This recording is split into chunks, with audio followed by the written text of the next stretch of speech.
മൊത്തത്തിൽ മാറ്റി പിടിച്ചപ്പോ, അതായത് ഇപ്പോ സാധാരണ ജിക്സ് പടങ്ങളിൽ ഉണ്ടാവുന്ന കേക്ക് മുറിക്കുന്ന കത്തിക്ക് പകരം ഇവിടെ ശരിക്കുള്ള കത്തി, ചിരിക്കുന്ന ആസിഫ് അലിക്ക് പകരം റഫായ ആസിഫ് അലി, ആ മാറ്റം പാടായിരുന്നു.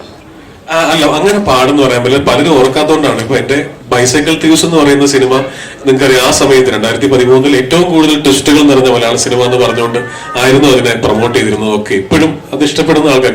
അപ്പോൾ അതൊരു ഔട്ട് ആൻഡ് ഔട്ട് ത്രില്ലറായിരുന്നു. അത് കഴിഞ്ഞപ്പോൾ വളരെ യാദൃശികമായിട്ടാണ് ഞാൻ സൺഡേ ഹോളിഡേയും വിജയ് സൂപ്പറും പോലത്തെ ഒരു പാറ്റേണിലേക്ക് എത്തിച്ചേർന്നത്. പക്ഷെ അത് തന്നെ ചെയ്തുകൊണ്ടിരുന്നിട്ട് കാര്യമില്ലെന്ന് എനിക്കറിയാം. അതുകൊണ്ടാണ് ഇഷ്ടപ്പെടുന്ന മറ്റു ജോണറുകൾ പരീക്ഷിക്കാമെന്ന് വിചാരിക്കുന്നത്. തീർച്ചയായിട്ടും മറ്റേത് ചെയ്യാന്ന് പറയുമ്പോൾ ഭയങ്കര റെപ്യൂട്ടേഷൻ ഫെയിൽ ഇല്ല നമുക്ക് എല്ലാവർക്കും, എനിക്ക് തന്നെ. അതുകൊണ്ടൊരു മാറ്റിയുള്ള പരീക്ഷണമായിരുന്നു ഇന്നലെ വരെ സ്റ്റിൽ എന്റെ ഏറ്റവും പ്രിയപ്പെട്ട സിനിമയാണ് ഇത്. അതിനേക്കാൾ ഏറെ സമയമെടുത്തും ആലോചിച്ചും ഒക്കെ ചെയ്ത സിനിമയാണ് ഈ ഇപ്പൊ തലവൻ എന്ന് പറയുന്നത്.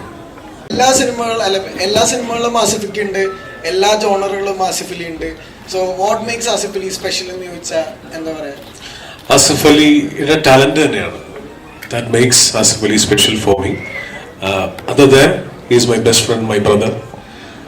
ടാലന്റ് തന്നെയാണ്. ഓരോ സിനിമയിലും നമ്മൾ ഞാൻ ചെയ്യാത്ത ഇപ്പൊ സൺഡേ ഹോളിഡേയും വിജയ് സൂപ്പറും പൗർണമിയൊക്കെ ആസിഫിന് വളരെ ഈസി ആയിട്ട് ചെയ്യാൻ പറ്റുന്ന കഥാപാത്രങ്ങൾ. അതല്ലാതെ ഇപ്പൊ നമുക്ക് പേര് പെട്ടെന്ന് പറഞ്ഞ കെട്ടുകളുണ്ട്. മാലാഖയിലെ ശ്രീവാച്ചനും പിന്നെ ഉയരയിലെ ഗോവിന്ദും ഒക്കെ കാണുമ്പോൾ ഒരു സുഹൃത്ത് എന്നതിനപ്പുറം നമുക്ക് തോന്നുന്ന ഒരു ഇഷ്ടമുണ്ടല്ലോ. ആ ഇഷ്ടം തന്നെയാണ് വീണ്ടും വീണ്ടും എനിക്ക് ആസിഫിനെ കുറിച്ച് സിനിമകൾ ചെയ്യാൻ തോന്നുന്നത്.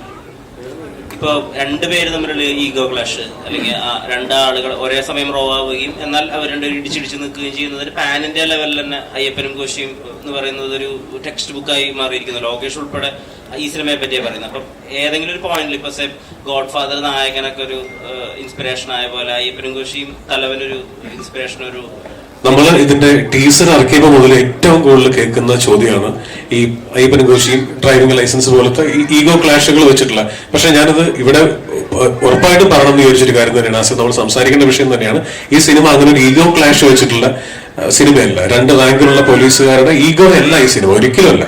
ആ ഈഗോ ക്ലാഷ് പ്രതീക്ഷിച്ചിട്ട് സിനിമ തിയേറ്ററിലേക്ക് പോകും. അങ്ങനെ ഒരു കഥയേ അല്ല ഞാൻ പറഞ്ഞിരിക്കുന്നത്. ഇത് പൂർണ്ണമായിട്ട് ഒരു കുറ്റാന്വേഷണ സ്റ്റോറിയാണ്. പോലീസിന്റെ പ്രൊസീജിയർ തന്നെയാണ് ഇതിന്റെ എന്താ പറയാ സ്ട്രെങ്ത് എന്ന് പറയുന്നത്, ഇതിന്റെ പ്ലോട്ട് എന്ന് പറയുന്നത്. അപ്പം ഇത്രയും ഓൺലൈൻ വീഡിയോ ഉള്ളതുകൊണ്ട് പറയാണ് ഇത് ഒരിക്കലും ഈഗോ ക്ലാഷിന്റെ സിനിമയല്ല.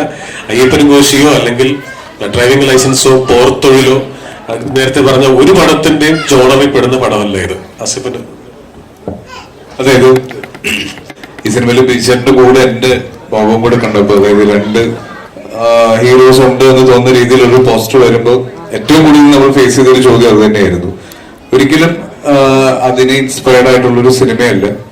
തീർച്ചയായിട്ടും ഒരു ഈഗോ ക്ലാഷ് വരുന്നുണ്ട്, പക്ഷെ അതല്ല ഈ സിനിമയുടെ ഒരു മെയിൻ പ്ലോട്ടിൽ എന്നാണ് ഞാൻ മനസ്സിലാക്കിയത്.